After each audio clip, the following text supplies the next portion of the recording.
Shalom Bapak Ibu Saudara yang dikasihi Tuhan.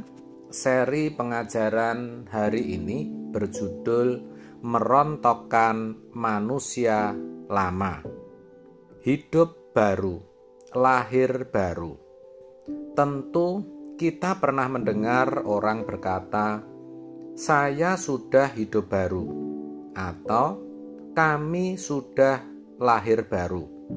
Pertanyaannya, apa benar sudah?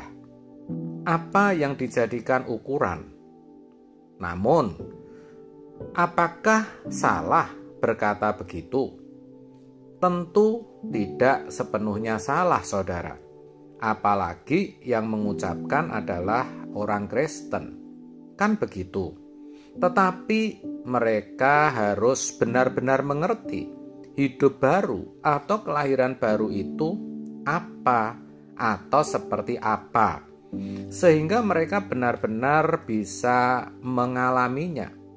Ini penting dan prinsip. Dalam 2 Korintus 5 ayat 17, firman Tuhan berkata, "Jadi siapa yang ada di dalam Kristus, ia adalah ciptaan yang baru.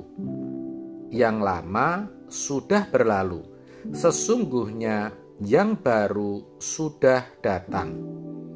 Dari sini kita tahu bahwa ciptaan baru adalah manusia yang benar-benar telah mengenakan kodrat baru, yang artinya hidup sebagai anak-anak Allah. Bukan sekedar statusnya yang anak Allah, tetapi hidupnya benar-benar mencerminkan anak Allah. Ketika menjadi orang Kristen, manusia lama kita masih melekat dalam diri kita. Tuhan tahu itu dan Dia sabar.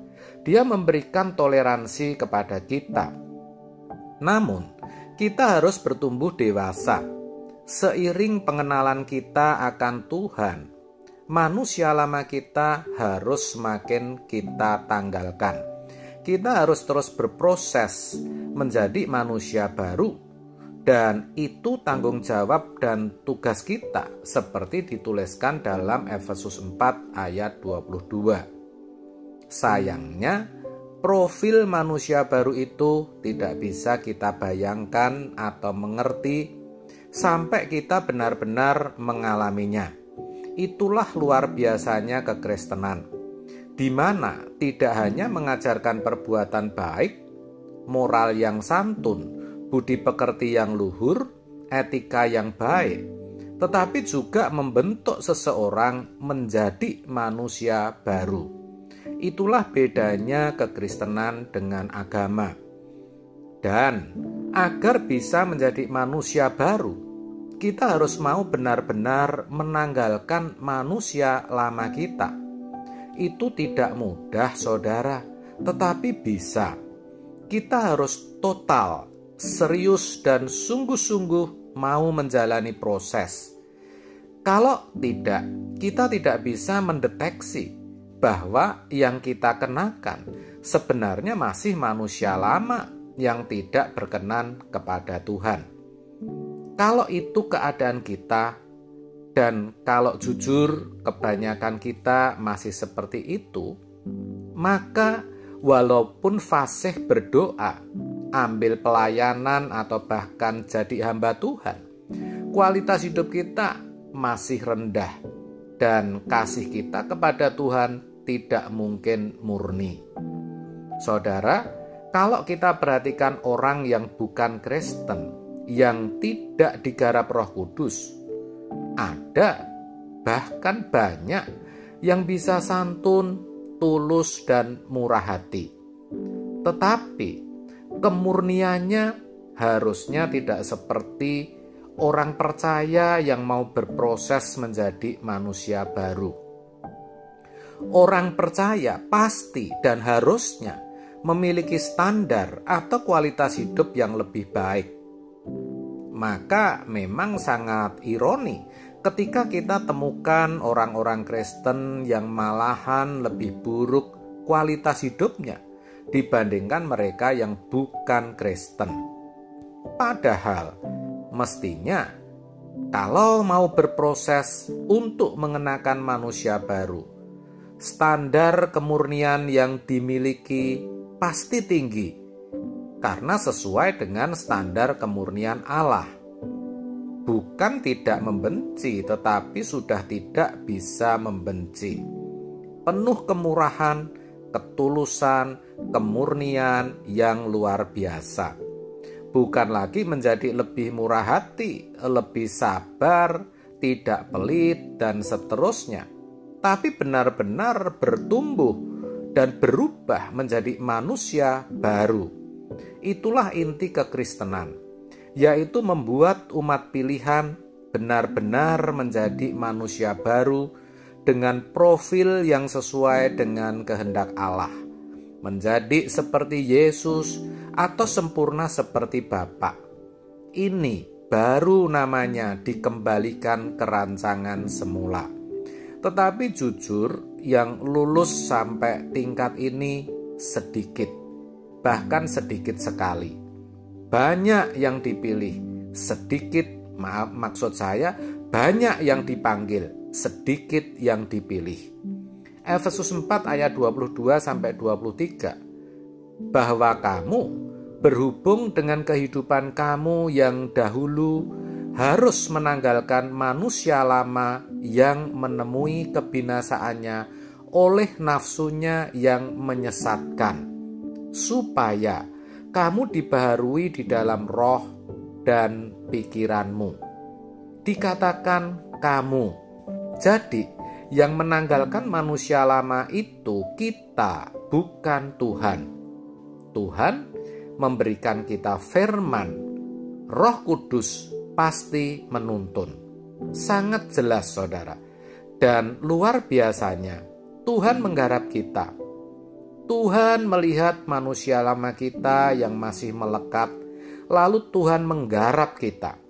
Dia berikan pukulan demi pukulan, demi merontokkan manusia lama kita. Lalu Tuhan sediakan sarana atau alat untuk menanggalkan manusia lama kita. Tetapi apakah kita mau menanggalkan manusia lama kita atau tidak? Itu tergantung diri kita sendiri.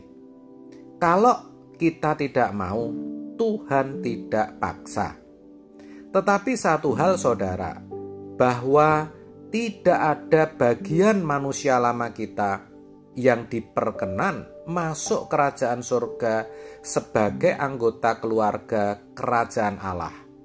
Karena dikatakan kerajaan Allah bukan soal makan dan minum, tetapi kebenaran, damai sejahtera, sukacita oleh Roh Kudus.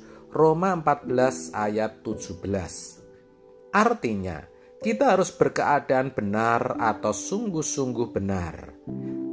Maka, mau tidak mau, manusia lama kita itu harus digugurkan, harus diluruhkan, supaya kita menjadi manusia baru dengan profil sesuai dengan kehendak Allah. Ingat, Tuhan bekerja dalam setiap kejadian. Dia berikan pukulan untuk merontokkan manusia lama kita. Ini yang disebut meninggalkan diri sendiri. Dan itulah kesempatan yang Tuhan berikan. Kalau sampai tidak kita gunakan, kita hidup suka-suka dengan berbagai kesenangan dunia, kita akan terlambat, dan menyesal.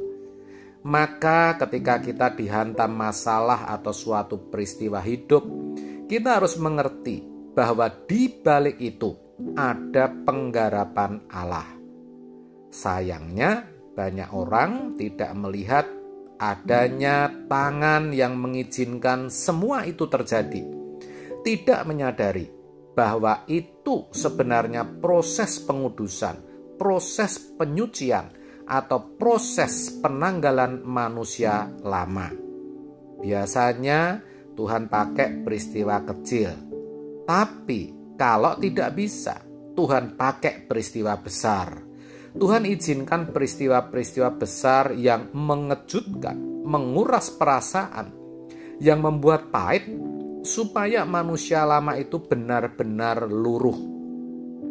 Jadi bisa dimengerti kalau tidak sedikit orang malah marah, bersungut-sungut, mencari kambing hitam. Satu hal yang harus kita mengerti, bahwa Tuhan tidak menggarap semua orang. Hanya orang yang mengasihi Tuhan yang digarap. Orang yang mengasihi Tuhan adalah orang-orang yang benar-benar ingin hidupnya menyenangkan Tuhan.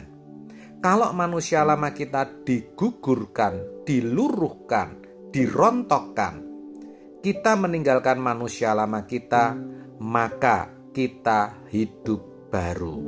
Dan ini menjadi kesukaan Tuhan. Amin.